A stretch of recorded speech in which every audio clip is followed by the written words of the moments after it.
মারাঠা প্রশাসনে বা মারাঠা নেতৃত্বদের মধ্যে অন্তদ্বন্দ্ব দেখা গিয়েছিল। গৃহযুদ্ধ। এর ফলে মারাঠা সাম্রাজ্য 5টি রাজ্য নিয়ে গঠিত রাষ্ট্র সমবায়ে পরিণত হয়ে যায়।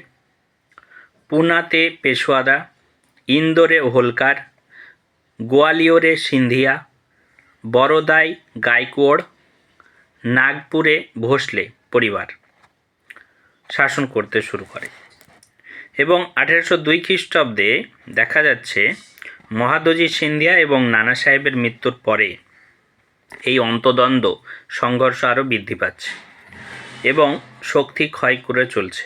1802 খ্রিস্টাব্দে হোলকার পেশওয়া দ্বিতীয় বাজিরাও এবং সিন্ধিয়ার যুগ্ম বাহিনীকে পরাস্ত করছে। অতঃপর পেশওয়া দ্বিতীয় বাজিরাও নিজেদের স্বার্থে 1802 খ্রিস্টাব্দে লর্ড ওয়েলেসলির বেসিনের সন্ধি দ্বারা অধীনতামূলক মিত্রতা নীতি স্বাক্ষর করছে।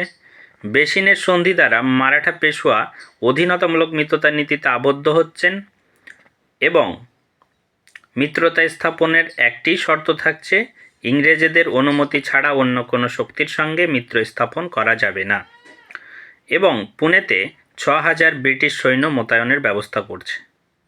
এটি হয়েছিল লর্ড ওয়েলেসলির সঙ্গে পেশওয়া দ্বিতীয় বাজিরাওয়ের, যেটি 1802 খ্রিস্টাব্দে বেসিনের সন্ধি।